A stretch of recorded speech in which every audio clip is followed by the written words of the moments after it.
Welcome back. I am prepared to be bedazzled because today I'm going to be shedding light on why working most real private sector employee jobs based on voluntary demand will never provide a person with enough money to be able to afford to attain an extremely low standard of living. So why does this happen to be the case, you may ask? Without further ado, without further delay, without further procrastination, allow me to demystify that answer to that inquiry right here, right now. Lamentably, much of my dismay, much of my consternation, much of my chagrin, much of my grief, much of my agony, much of my agitation, much of my irritation, most real private sector employee jobs based on voluntary demand are often deemed to be dead and highly time depleting, debilitating, minimum wage, dispiriting, unfulfilling, undesirable, harrowing, distressful, brutally wretched, and infinitely agonizing jobs that not only dispossess an employee yet have most of his sacrosanct time, but that also do not furnish him with anything close to even 1/4 of a subsistence wage for affording housing. Furthermore, most real private sector employers are keen on not offering any benefits nor pensions to the real private sector employees. Moreover, almost 100% of the profits that the companies generate are reserved for their shareholders, their executives,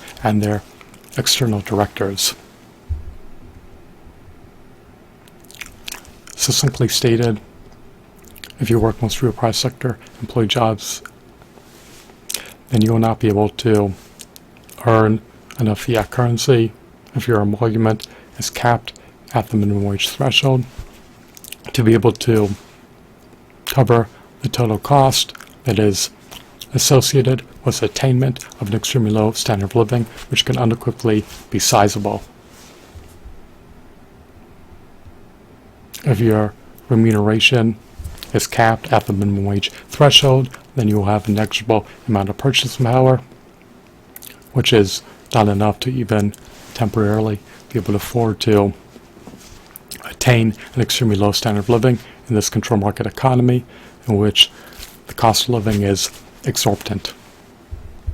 In order to attain an extremely low standard of living, a person needs to earn enough fiat currency to not only be able to afford to pay the perpetually recurring room rental fee, but also be able to afford to purchase a vehicle, purchase functional vehicle parts, incessantly purchase food, incessantly purchase fuel, incessantly purchase oil, as well as pay the perpetually recurring exorbitant auto insurance premium, pay the perpetually recurring driver's license renewal fee, pay the perpetually recurring exorbitant vehicle registration fee, pay the perpetually recurring tire rotation fee, pay the perpetually recurring internet subscription service fee, and pay the perpetually recurring smartphone subscription service fee. So while you may be able to cover some of the aforementioned costs that are associated with the attainment of an extremely low standard of living, you will not be able to afford to cover all the aforementioned costs that are subsumed under the attainment of an extremely low standard of living if your pay grade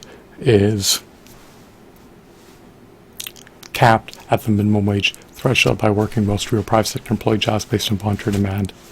Most real private sector employers are recalcitrant about paying the real private sector employees a pay grade that is above the minimum wage threshold. They want to minimize their labor costs. They are eager to minimize their labor costs.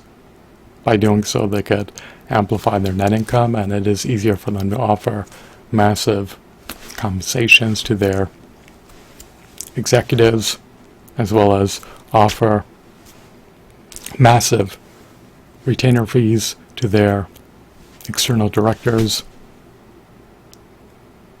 as well as offer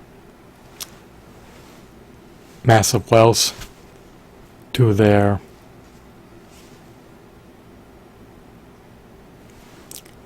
shareholders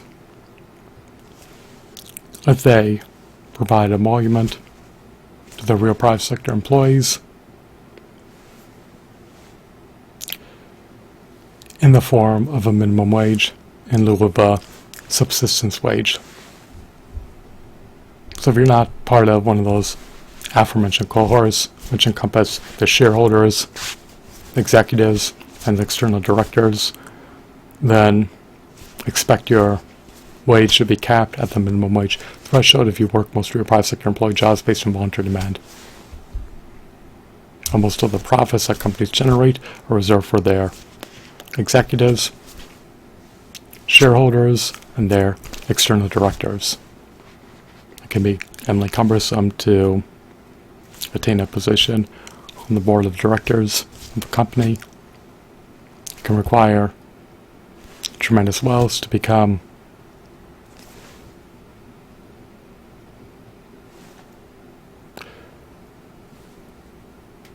a majority shareholder of a company.